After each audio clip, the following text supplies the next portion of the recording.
Hey guys, tonight we begin with something truly fascinating. The sun barely rises, the wind howls through cracks in your tiny hut, and you haven't bathed or eaten a real meal in weeks. Outside, the fields are frozen solid, the animals are starving, and somewhere in the darkness, hungry wolves are getting closer. There's no heating, no medicine, no escape. And let me know in the comments where you're tuning in from and what time it is for you. It's always incredible to see who's joining us from around the world. Now, dim the lights. Imagine this, it's the dead of winter in medieval Europe.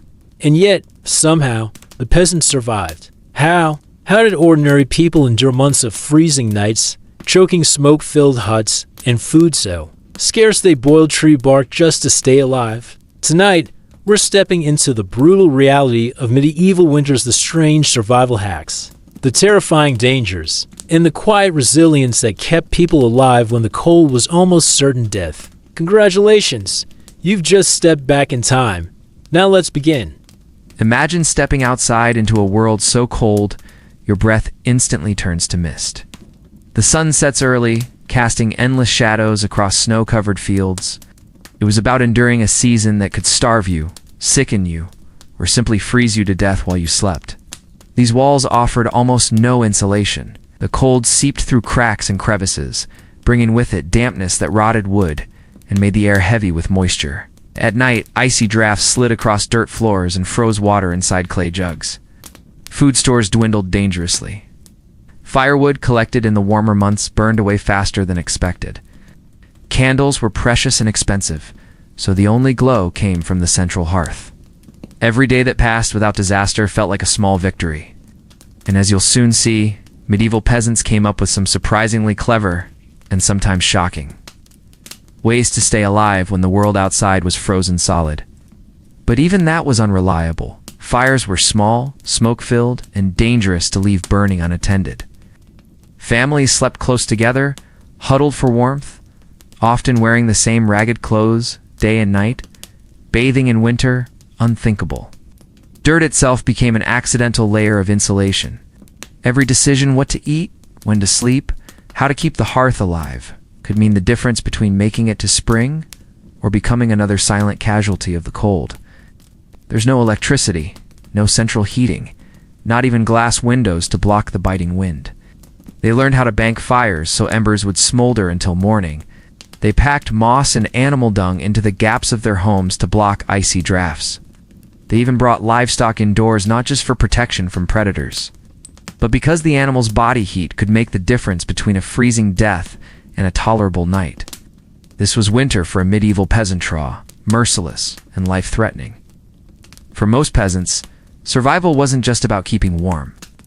Their homes were tiny, dark huts, usually made of wattle and daub, a mix of clay, straw, and manure packed into wooden frames. The peasants themselves were trapped in a relentless routine. By sunset, most villages plunged into darkness.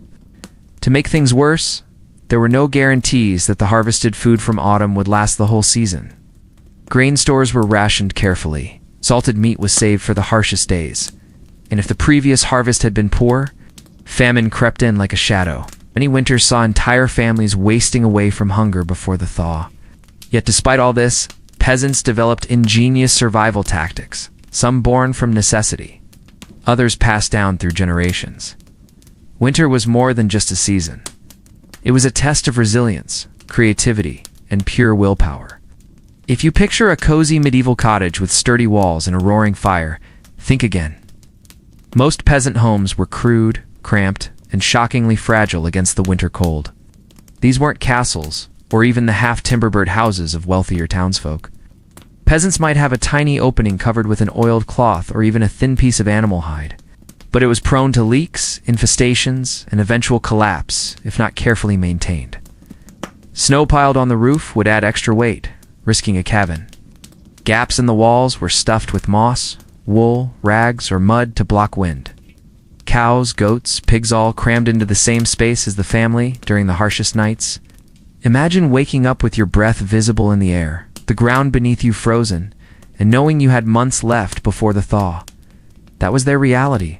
Their body heat added a few precious degrees to the room. Of course, this also meant the stench was overwhelming and diseases spread easily. But for peasants, comfort was always a trade-off for survival. Some even used thick tapestries or old cloaks to cover the walls inside, adding an extra layer of insulation. Families hung animal skins as makeshift curtains to trap heat around sleeping areas. It wasn't elegant, but every tiny adjustment mattered. Next, we'll step closer to the hearth, the heart of the home, where warmth, food, and life itself depended on a single struggling fire. Some peasants cleverly stuffed moss, straw, or even more manure into gaps in the roof to keep the warmth in, yes, manure. It wasn't just waste, it was a survival tool. These so-called windows let in a faint light during the day, but trapped almost no heat. In the dead of winter, most peasants would seal them completely, plunging the interior into near darkness to stop the icy drafts. They were simple hutswaddle and daub walls, thatched roofs, and dirt floors, and they offered about as much warmth as a damp cave. The walls themselves were made from woven wooden sticks, smeared with a paste of mud, straw, and animal manure. To make them slightly more livable, peasants scattered rushes, straw, or reeds over the floor. But over time, those layers mixed with food scraps, animal droppings, and general grime, creating a filthy mat that barely softened the cold. If you were unlucky, rats and insects made it their home too. They kept out the wind to a degree, but in deep winter, the cold seeped through like an invisible enemy. Inside, the walls were often wet to the touch. Dampness meant mold, rot, and a heavy, earthy smell that never went away. And if the weather was particularly harsh, frost could form on the inside of the house, clinging to walls and beams like an icy parasite. Windows, forget about glass. That luxury was reserved for the nobility. And then there was the roof. Thatched with layers of straw or reeds, it provided some insulation. The floors didn't help either. No wood, no stone, just bare dirt. So how did they make these miserable huts more bearable? They got creative. Perhaps the strangest upgrade was the practice of bringing the animals indoors. Even with these efforts, a peasant's home in winter felt claustrophobic, smoky, and constantly damp. But the house was only one piece of the puzzle. In a medieval peasant's hut, there was only one true source of warmth and light during the long winter nights: the hearth. It wasn't a grand fireplace with a chimney like you might imagine. No, this was usually a simple fire pit dug into the dirt floor, with maybe a crude hood or hole in the roof to let some smoke escape.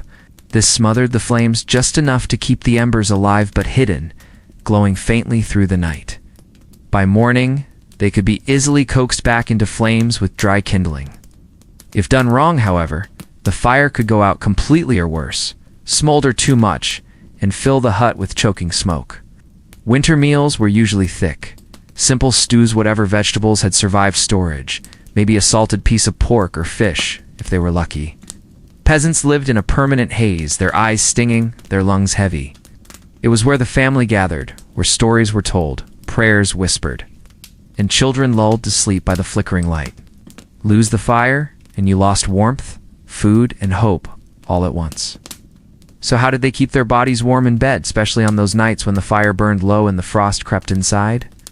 Ironically, this smoke helped preserve the wooden beams overhead. But it also led to respiratory problems, especially for the very young and very old. Day after day, through weeks of relentless winter, this fragile ritual kept them alive. The longer the pot simmered, the more it warmed the room.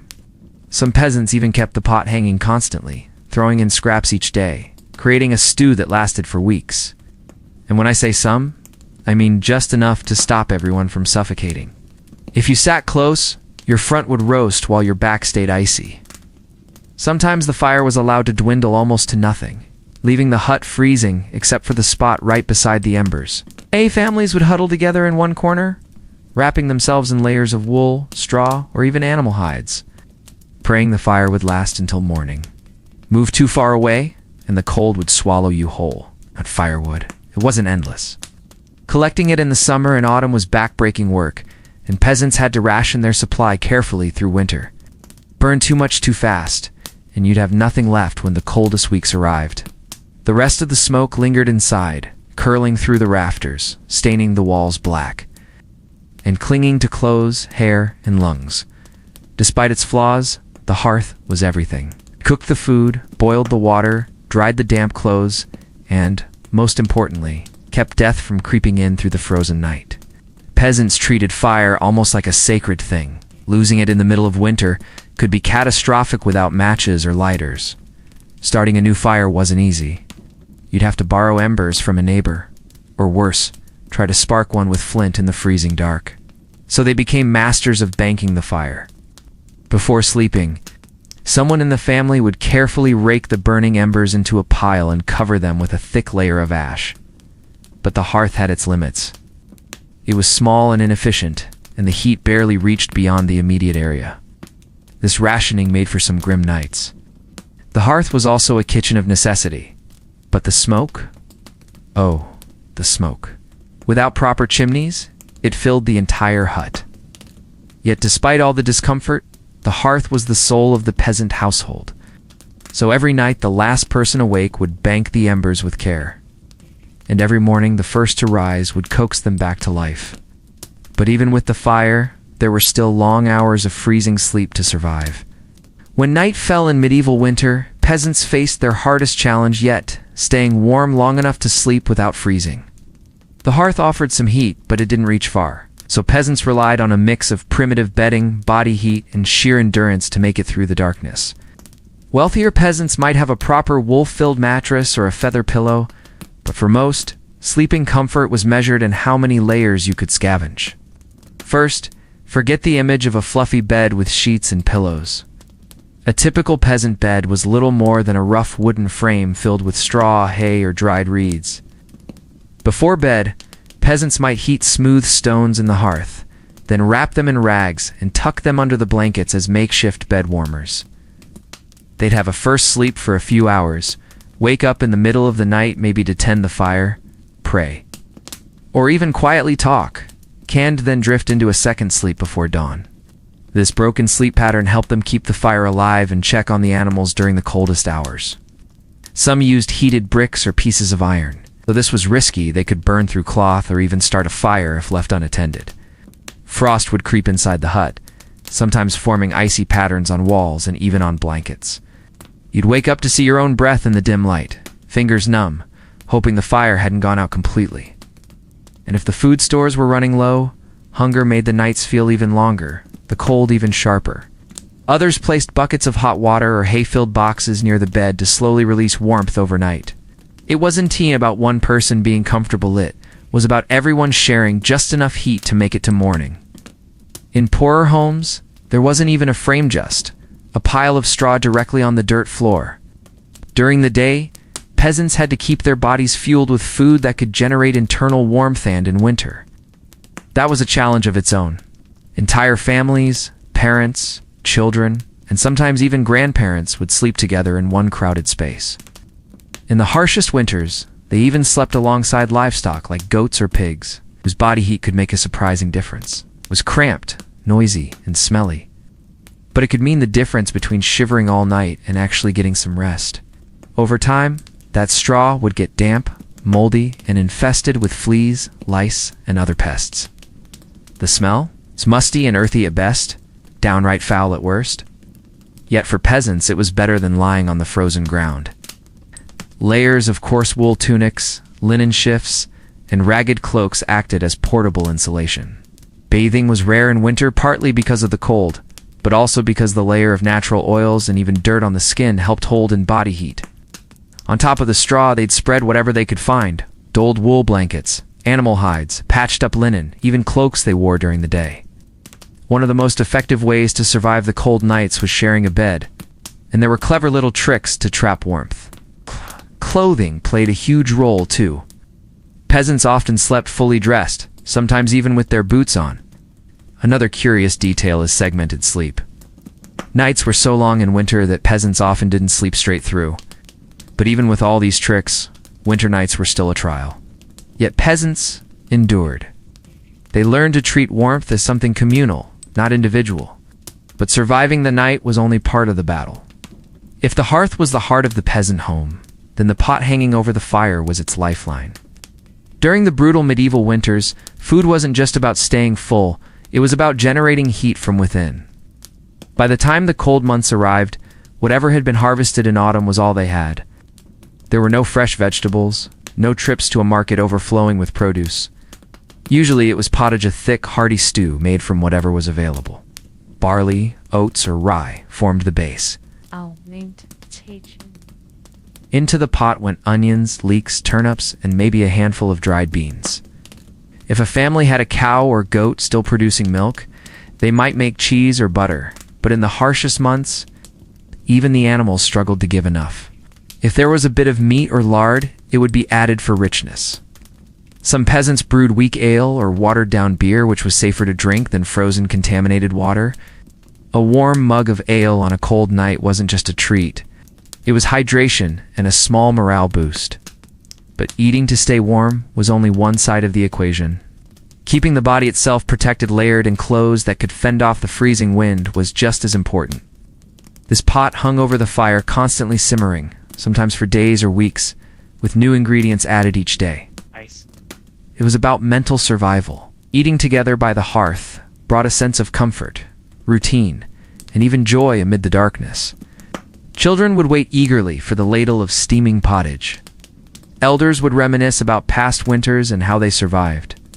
In those moments, the act of sharing a simple meal reminded everyone they were still alive, and that spring would come eventually. It was never exactly the same, but it was always warm and filling.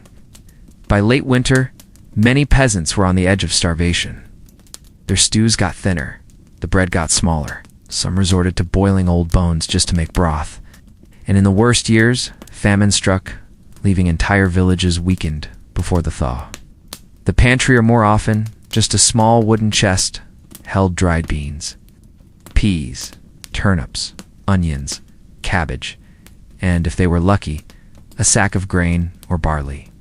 Potatoes didn't even exist in Europe yet, so peasants relied heavily on grains, root vegetables, and whatever preserved foods they had prepared.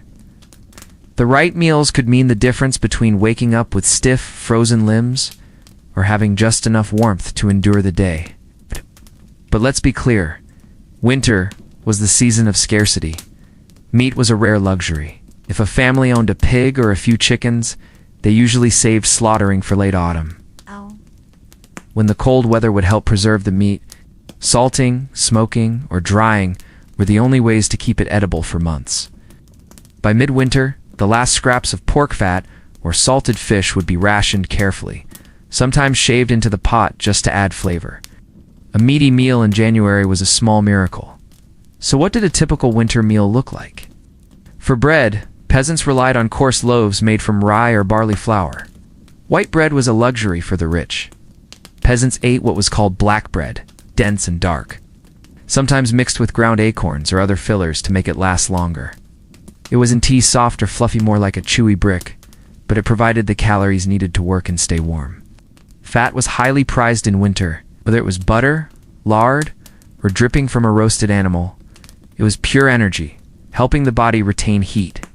And let's not forget the small comforts. Herbs dried from summer like sage, thyme, or parsley might be added for a touch of flavor. But food wasn't only about physical warmth. Yet as careful as they were, the fear of running out was always there. Still, they pressed on, meal by meal, turning even the humblest scraps into sustenance. When winter bit hard in medieval times, the key to survival wasn't just food or fire, it was what you wore every single day. Peasants didn't have closets filled with options.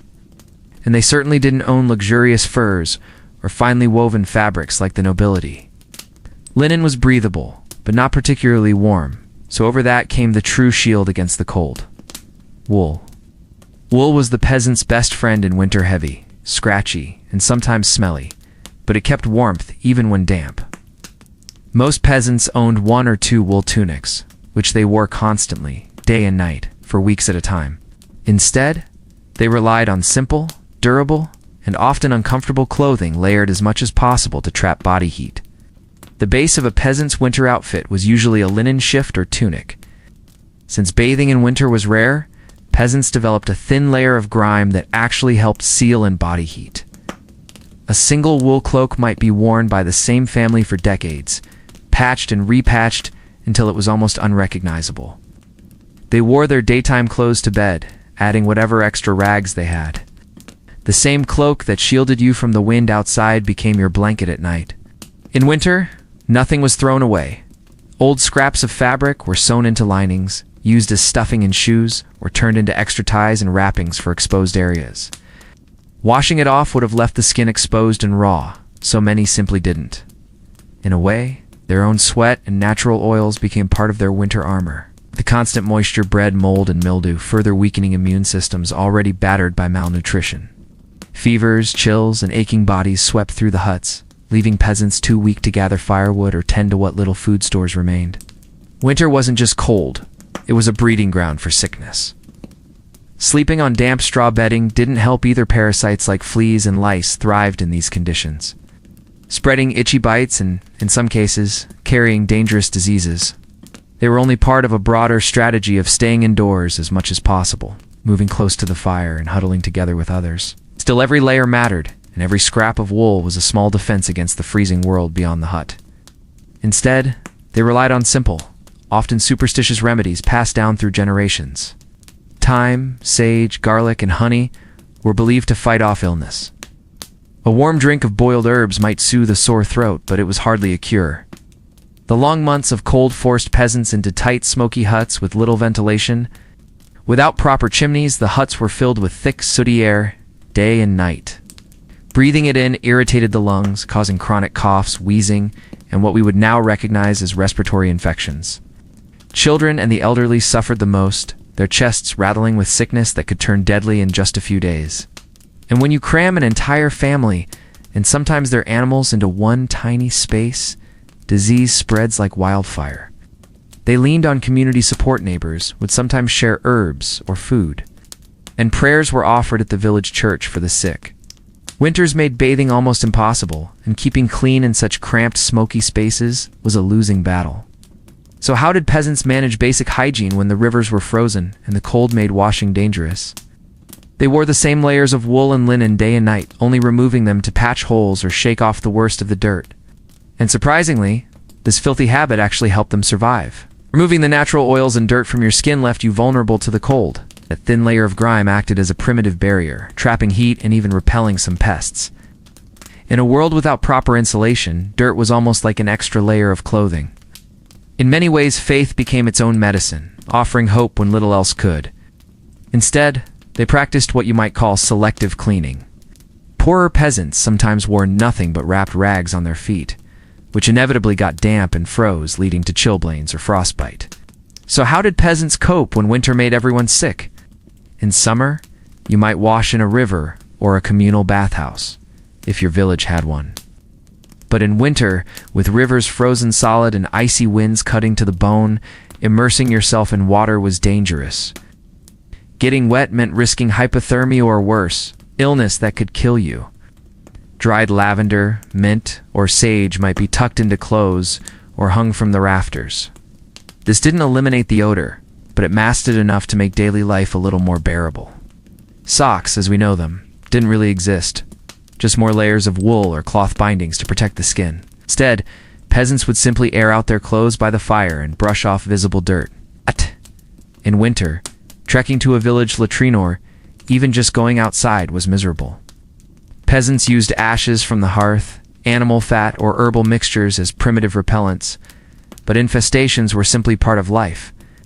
Bathing less meant conserving heat and avoiding the risk of illness from exposure.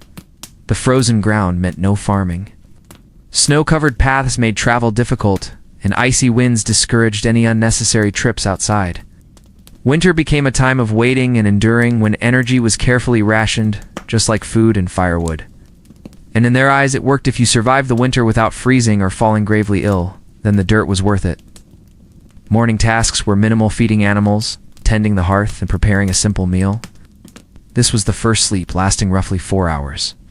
Unlike our modern expectation of one long stretch of sleep, medieval people practiced what historians call segmented sleep. By the faint daylight, they might mend tools, repair clothing, spin wool, or weave baskets. 8. Anything that could be done indoors was saved for these months, keeping hands busy without braving the bitter cold. Many peasants used chamber pots indoors, or simply designated a corner of the hut for waste, which was then dumped outside in the morning. In this quiet, dark interval of phone called the watch, they would tend the fire, check on livestock, pray, or even talk quietly with one another. Some used this time for reflection or whispered stories. This wasn't just unpleasant, it was unsanitary, and it contributed to disease spreading faster in the colder months when everyone stayed indoors. Even their daily routines and sleeping schedules changed drastically in winter. The nights were long, the days were short, and life slowed down in ways that shaped their entire worldview. A farmer bedridden with fever couldn't feed his animals, couldn't chop wood, couldn't fetch water. That made the entire family more vulnerable, creating a chain reaction of hardship. For extra protection, they layered on woolen cloaks or mantles, often secured with a simple wooden or bone pin. Days were short, with only a few hours of pale sunlight, while nights stretched on endlessly. For peasants, whose lives depended on natural light, this meant a complete shift in how they worked, rested, and even slept. Waking in the middle of the night allowed someone to rebalance the fire before it died completely, preventing the hut from freezing over.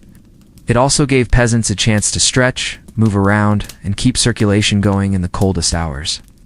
Many peasants simply endured their illnesses, hoping their bodies would recover naturally. But malnutrition, constant cold, and exhaustion made recovery difficult. And for some, especially during harsh winters, a simple chest infection could become a death sentence. Instead, peasants simply pulled their cloaks over their hands or warmed them by the fire whenever they had the chance. On top of that, a hood attached to a cloak could be pulled over for an extra layer. It wasn't fashionable, but it stopped the worst of the icy wind. Women often wrapped themselves in long woolen veils or headscarves, which also acted as makeshift face coverings outdoors. Some improvised mittens from animal hides, but many simply endured with numb, cracked fingers through the worst of the season. These cloaks weren't just for outside. People wore them inside their freezing huts as well. The edges might be lined with scraps of fur if the family could afford it. But most were plain, patched repeatedly over the years until they were more repair than original fabric. Footwear was equally basic. Thick leather shoes or boots, if you had them, were stuffed with straw, moss, or scraps of cloth for insulation. Gloves were rare luxuries. Coverings were essential. A simple coifa, close-fitting linen, or wool, capped the head and ears warm. One surprising trick was the second skin of dirt and natural oils. Clothing was so precious that peasants treated it as multi-seasonal, multi-generational property. And when it came to sleep, peasants didn't undress. But even the warmest clothes couldn't fully stop the cold. Yet even with all those precautions, the cold wasn't the only threat winter brought. Illness and disease thrived in these cramped, smoky conditions. As if the freezing temperatures and scarce food weren't enough, medieval winters brought another silent enemy: illness. The biggest culprit was the smoke from the hearth. Then there were the damp, drafty walls. And when one person got sick, it was only a matter of time before the entire household followed. But what could they do about it? Medieval peasants didn't have modern medicine. Herbal brews were the first line of defense. Hot stones and poultices were placed on aching chests to draw out sickness. Some peasants even slept with onions or garlic under their pillows, thinking the smell would repel disease. If things got really bad, they turned to folk healers or wise women, who might chant prayers, mix strange concoctions, or perform rituals meant to chase away evil spirits causing the sickness. Of course, these remedies were hit or miss. Worse still, winter illnesses often didn't just kill directly. They weakened people so much that they couldn't work. And yet peasants persisted. But sickness wasn't only a health problem. It was tied to hygiene, or rather, the lack of it. When the bitter cold set in, medieval peasants faced a harsh truth. Bathing was a luxury they simply couldn't afford. So, for months at a time, peasants didn't bathe at all. You see, medieval peasants believed, and in a way, they weren't entirely wrong, that washing too much made you sick. But that didn't mean they ignored hygiene completely. Hands and faces were occasionally wiped with a damp cloth, especially before eating. Feet got some attention because frostbite and sores were a constant threat. Hair might be combed to remove lice and fleas, though infestations were still common. In some cases, peasants used herbal rinses like rosemary, lavender, or vinegar-infused water to freshen up without a full bath. To deal with the stench of living in cramped, smoky huts with animals, they relied on herbs and natural scents. Clothing hygiene was even worse. Washing woolen garments in winter was nearly impossible, because wet wool took days to dry. And hanging clothes outside in freezing air risked ruining them. And of course, there was the issue of human waste. Parasites were a constant companion. Lice, fleas, and even bedbugs thrived in the unwashed bedding and straw floors. Yet for all its discomfort, this unhygienic winter lifestyle was practical. But hygiene wasn't the only thing peasants had to compromise on. Winter in the medieval world wasn't just cold, it was dark. During summer, life was frantic and full of labor, harvesting, planting, mending, gathering.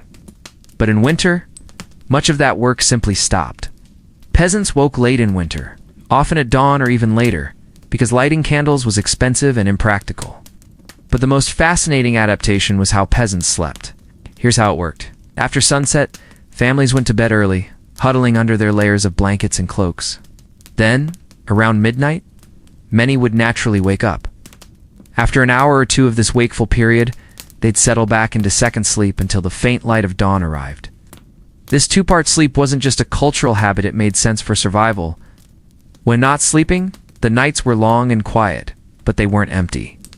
Families sometimes told stories or sang softly, not only to pass time, but also to comfort themselves. Prayer was common. Too many believed that darkness was a time when evil spirits roamed freely. So invoking protection from saints or angels became part of the nightly ritual. And for those who couldn't sleep, some turned to small, simple crafts, mending torn clothes or making tools by the dim glow of the hearth. For children, winter nights were often a mix of boredom, fear of the dark, and the simple joy of being close to their parents for warmth and safety. Winter was seen not just as a season, but as a trial, a time of endurance and humility. Spring wasn't just warmer weather, it was literal salvation.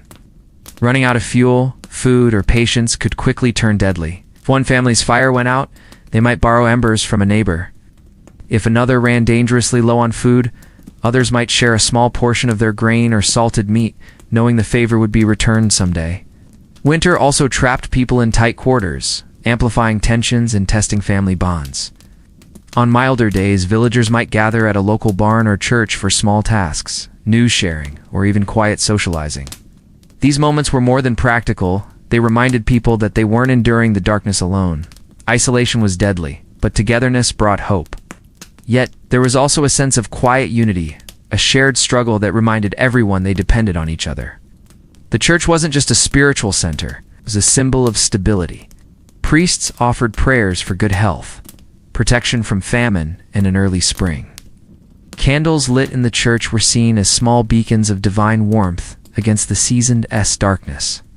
But the slow winter pace didn't mean there was no danger. By day, life was equally quiet. Many peasants believed the hardships of winter would be rewarded by God in the spring and in the afterlife. Short bursts of outdoor work, gathering what little firewood was left, checking traps for small game, fetching water from an icy stream, were done quickly to avoid frostbite. Around the dim firelight, elders would tell children about ancient heroes, village spirits, or cautionary tales meant to keep them safe. These stories weren't just entertainment, they were a way to pass down wisdom, teach morality, and keep the mind occupied when the cold threatened to bring despair. Certain saints were invoked for protection against illness, while others were believed to help guard food stores from spoiling. Even when food was scarce, even when illness struck, knowing that your neighbors would help. But what they did have was generations of hard-earned knowledge, passed down through families who had survived countless winters before. These weren't luxuries, they were simple, practical tricks that could mean the difference between life and death. Peasants had centuries of passed down knowledge, small, but ingenious ways to stretch resources and make life just a bit more bearable until the thaw. Since the entire house couldn't be heated, peasants focused warmth in just one corner, often around the hearth. Cows, goats, and even pigs shared the same space with the family during the harshest nights. If grain was running low, they'd grind up acorns, chestnuts, or dried peas to mix with flour. If vegetables were scarce, they'd boil edible weeds or roots dug from under the snow. Stuffing straw between two tunics created an insulating layer similar to a modern padded coat. Wasn't comfortable, but it was surprisingly effective against icy winds. Some even collected bark from trees to make a thin famine bread. In truly desperate times, in a world where even one mistake, burning too much firewood too early, eating too many food stores, or letting the fire die could doom a family, peasant survival was an art of precision and patience. The animal's body heat raised the temperature just enough to take the edge off the chill.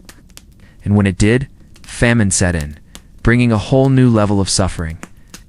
But when winter dragged on longer than expected, or when the harvest had been poor, the line between survival and starvation became terrifyingly thin. Fingers lost their strength, legs wobbled from exhaustion, and even gathering firewood became a painful effort. Children were the first to show the signs: sunken eyes, bloated bellies from malnutrition, and listless stares. The salted meat was gone, the grain bins nearly empty, and the vegetables from autumn harvest were nothing but shriveled scraps. Records from medieval chronicles describe peasants eating cats, dogs, and even shoe leather boiled into soup. In these moments, the close-knit unity of a village could fray under the weight of survival. There are even whispered accounts of far darker acts in extreme cases, though such horrors were rare and deeply taboo. They dug through frozen earth for roots, bark, and even grass to boil into barely edible mush. Spring eventually came, the snow melted, and wild greens began to grow again. A few fresh shoots of nettles or dandelion leaves could save a starving family, but for others, spring came too late. Many peasants never made it through the final, cruelest stretch of winter. They trapped whatever small animals they could find: rabbits, birds, even rats too. Stretch one more meal. One moment the sky was clear, as the next howling winds and blinding snow swallowed everything. Travelers were the most vulnerable, caught in the open. They could lose their way in minutes, buried under drifts that swallowed roads and landmarks. Packs of hungry wolves prowled the outskirts, snatching livestock or even attacking lone travelers. Medieval chronicles tell chilling stories of entire packs stalking villages at night, their glowing eyes seen just beyond the torchlight. Many who left their huts during a storm never came back. Even smaller pest rats and mice multiplied indoors, feasting on the last of the peasants' food stores. Protecting what little you had became a constant battle. It's not just against hunger, but against every living thing also fighting to survive the season. Starving bodies were easy prey for illness, and crowded huts with poor hygiene made outbreaks almost inevitable. Fingers and toes went numb, then blackened with frostbite. A simple chore like fetching water from a well became a life-risking task in sub-zero winds. Frozen rivers and ponds offered treacherous shortcuts that could crack without warning. Plunging someone into icy water, they had no hope of surviving. Imagine this. A peasant wakes to find the roof of the hut sagging under the weight of heavy snow.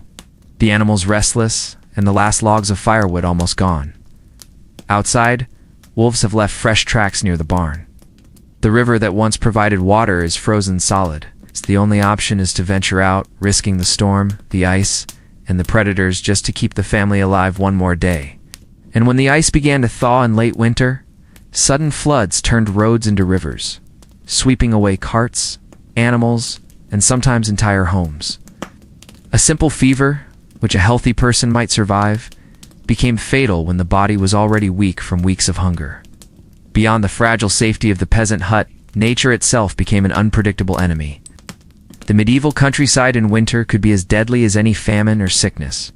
Beyond hunger and cold, there was always the unpredictable hand of nature itself: storms.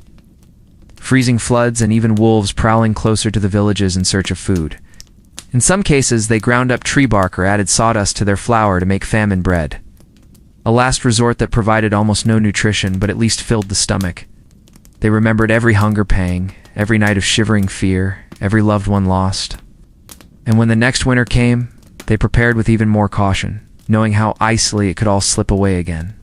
They prayed for mercy, offered what little they had to the church, and clung to the belief that the suffering would end with the thaw. Meals grew smaller and thinner. A pot of hearty pottage that once fed the family for days became a watery soup. Entire families would go days eating almost nothing. Neighbors would share if they could, but in a bad winter, everyone was struggling, and charity became harder. With barely a handful of beans or barley to give it substance. Sure, it made the hut cramped and filthy, but it was far better than freezing to death. Sleeping, eating, and working all happened in this tiny zone, with blankets and animal skins hung as makeshift curtains to trap as much heat as possible. The rest of the house remained cold, but that one area stayed livable. And for warmth on the go, they might carry small heated stones wrapped in cloth, slipping them into cloaks or even into bed before lying down. And believing that God was watching over you, gave the will to push through the bitter season. Women spun wool, men repaired tools, children learned songs and stories. These small tasks kept their hands occupied and their minds from dwelling on the cold. When they ran out, peasants used rushlights, dried reeds dipped in animal fat that burned slowly. They didn't give much light, but it was enough to see by without wasting valuable resources. Even the act of sharing food with a starving neighbor wasn't only kindness. It was seen as an act of piety, ensuring spiritual reward later. They stuffed cracks in walls and roofs with moss, straw, wool scraps, or even manure. Yes, manure. Once dried, it was surprisingly effective at blocking drafts and retaining heat. And floors covered with thick layers of straw acted like a primitive carpet, insulating against the frozen ground. The rest of the day was spent conserving energy, mending, making small repairs, simply waiting for the light to fade again. This rhythm of long nights and short days shaped the medieval mindset. When a pig was slaughtered in late autumn, nothing went to waste. Meat was salted, fat was rendered into lard for cooking and even for making crude candles. Bones were boiled for broth, and the hide became extra clothing or blankets. Even the bladder could be used as a container. By stretching every resource, peasants made their limited supplies last as long as possible. But even as they adapted to this slow, dark existence, peasants found ways to create warmth beyond the physical. They relied heavily on community, tradition, and faith to carry them through the harshest months. In the isolation and hardship of winter, medieval peasants learned one crucial lesson: no one survived alone. The freezing months tested not just individual strength, but the bonds of family, neighbors, and faith. Without those connections, even the strongest could fall to hunger, cold, or despair. Life in a medieval village was deeply communal. People shared tools, food, and labor in the warmer months. But in winter, this support system became a lifeline. Community gatherings didn't stop entirely in winter. They simply adapted. Religion, too, became a powerful anchor during the long, bleak nights. In fact, many winter festivals and traditions were rooted in both survival and spirituality. Advent and Christmas offered moments of joy and feasting, even in the middle of scarcity. Candlemas in February was a hopeful marker, signaling the slow return of longer days. Villagers would often bless their homes, animals, and tools during these times, believing it would bring protection for the rest of winter. Faith also gave meaning to suffering. Harsh winters were seen as a test of endurance, a way to build humility and gratitude for life's blessings. But faith wasn't just about prayer. It guided practical decisions. And then there were the stories and legends. Long winter nights were filled with tales of saints, miracles, and folklore. Through community and faith, peasants found emotional warmth that no fire could provide. But even with this moral and communal support, winter still demanded clever survival tricks beyond fire, food, and faith. Medieval peasants didn't have advanced tools, modern science, or high-tech winter gear. One of the most ingenious hacks was using every part of an animal. For insulation, peasants relied on natural materials that cost nothing. Another clever trick was the use of heat zones inside the hut. And when the cold was unbearable, they brought the animals indoors. Peasants also knew how to stretch their food supplies with creative substitutions. To keep water from freezing solid, they often stored it in covered barrels inside the hut near the fire. Another trick involved layering their clothes with hay or straw. For light during the long nights, candles were precious. And let's not forget mental survival hacks. In the endless monotony of winter, boredom could sap morale. So peasants found ways to stay busy and sane. Every little trick was born from necessity. These weren't grand inventions, they were small, practical choices that added up. But even with all their ingenuity, there was always one looming fear: that the winter would outlast their supplies. For most peasants, winter was a waiting game. They carefully rationed food, guarded the firewood, and hoped spring would come before their resources were gone. By late winter, food stores were often at their lowest. Hunger wasn't just uncomfortable, it made them weaker, slower, more prone to sickness. Desperation forced peasants to do things they normally wouldn't. And yet, even with these measures, some simply ran out. In the worst years, when multiple bad harvests stacked on each other, villages faced true famine. Hunger also brought social tension. Arguments broke out over firewood, over scraps of food, over who was responsible for helping the weakest members of the community. And famine didn't just kill directly, it invited disease. Yet even in this darkness, some hope remained. Many peasants believed famine was a test from God, a way to humble humanity. Sometimes it did. And those who did survive carried scars, physical and emotional, that lasted for years. But famine wasn't the only external threat. Surviving winter wasn't just about staying warm and fed. First came the storms. Without accurate weather forecasting, peasants had no warning when a blizzard would roll in. So even after the snow stopped, it left behind new dangers. Then there was the threat of wild animals. Winter made predators desperate. Wolves, which normally hunted deep in the forests, crept closer to villages when prey grew scarce. Other animals, like wild boars, also became more aggressive in winter as food ran out. And let's not forget the harsh cold itself. If you had to leave your hut for water, firewood, or to tend animals, the frost could bite deep in just minutes. Sometimes, nature's cruelty came all at once. In such moments, peasants saw winter not just as a season, but as a living force, a relentless, almost conscious enemy that tested their resolve. They responded with prayers, charms, and rituals meant to ward off the winter spirits. They believed lurked in the darkness. But deep down they knew the truth. Nature had the final say. Still, there was one comfort. Even the fiercest winter would eventually break. It didn't happen overnight, but slowly, almost imperceptibly, the world began to change. The air felt softer. Snow melted into streams that trickled down the village paths. Birds that had been silent all winter began to sing again. The snow would soften, rivers would flow again, and the first green shoots would pierce through the frost. But until that moment came, peasants could only endure one frozen day at a time. Bells rang at the village church, and prayers were offered for good harvests and protection from future famine. People would sweep their homes clean, removing the dirt and ashes that had built up over months of huddling indoors. Sickness often spiked in early spring as the weakened bodies of survivors struggled to adjust. The work began.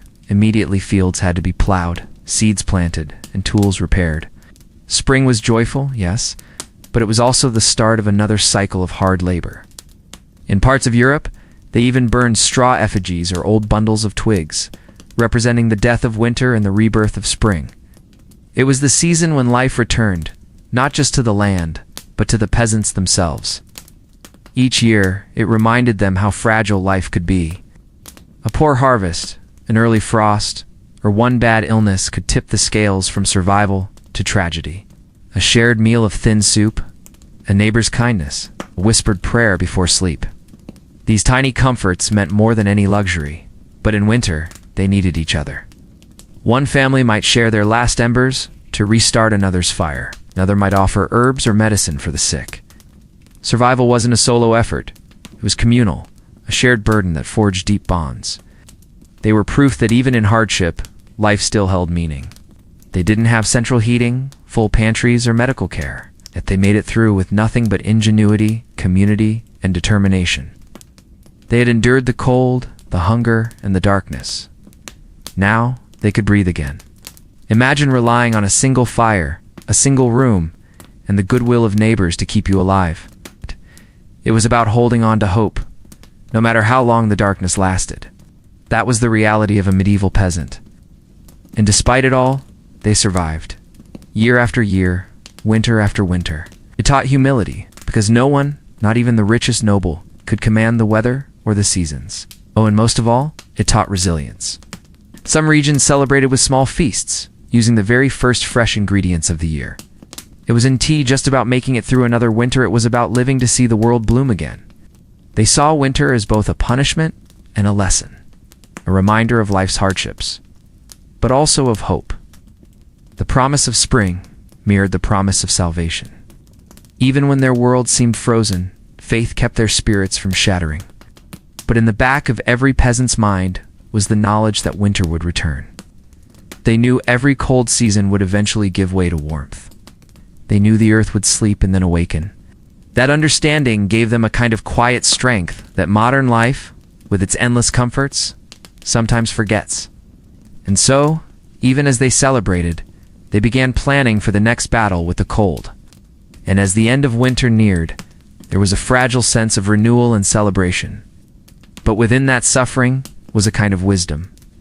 Peasants lived close to nature. They understood how to endure, how to adapt, and how to find meaning even in the harshest times. Spring wasn't just a change of weather, it was survival rewarded. After months of biting cold, endless darkness, and gnawing hunger, the first signs of spring were nothing short of a miracle for medieval peasants. For a peasant who had survived the winter, spring wasn't just a season, it was salvation. The very first foods of spring were humble, but they felt like a feast. Chickens laid more eggs. Fish returned to streams freed from ice. Villages that had been silent and withdrawn through the dark months suddenly filled with energy. People emerged from their huts to repair damage, clear debris, and prepare for the busy months ahead. Children played outside again. Neighbors greeted each other with cautious smiles, each quietly counting who had made it through the winter and who hadn't. Even the soil, still damp and muddy from melted snow, hinted at the planting season to come. Fresh greens like nettles, dandelion leaves, and wild garlic were among the earliest plants to appear. After months of eating dried, salted, or stored food, even these simple foraged herbs tasted vibrant and new. They also gave much-needed vitamins, reviving bodies weakened by malnutrition. Animals, too, signaled renewal. Cows and goats that had stopped producing much milk in the cold began to give again. But survival wasn't just about food, it was about spirit. There was also a deep sense of gratitude. Medieval peasants often held spring rituals and festivals to thank God for bringing them through the dark season. In some places, symbolic acts marked the end of winter's reign. But the thaw also brought its own challenges. Floods from melting snow could wash out roads and destroy huts. Still, compared to the endless nights of winter, spring felt like hope made real. For many, that first warm day, that first fresh meal, that first full breath of thawing earth was a powerful reminder of why they fought so hard to survive. And as the days grew longer, the village prepared for the endless demands of summer. But beyond the yearly struggle for survival, winter had shaped something deeper in the peasant way of life, a philosophy of patience, endurance, and gratitude for even the smallest blessings. For medieval peasants, winter wasn't just a season, it was a test of everything's strength, community, faith, and sheer willpower. But winter also shaped their character and worldview. It taught patience, because nothing about winter could be rushed. In the darkest, coldest nights, peasants learned to find warmth in small things. The crackle of a fire. Winter also wove the village together. In the warm months, people could live more independently, working their fields and tending their animals. Faith played its part too. When faced with hunger, cold, and death, peasants turned to belief in something beyond themselves. And perhaps most importantly, winter made peasants appreciate the cycles of life.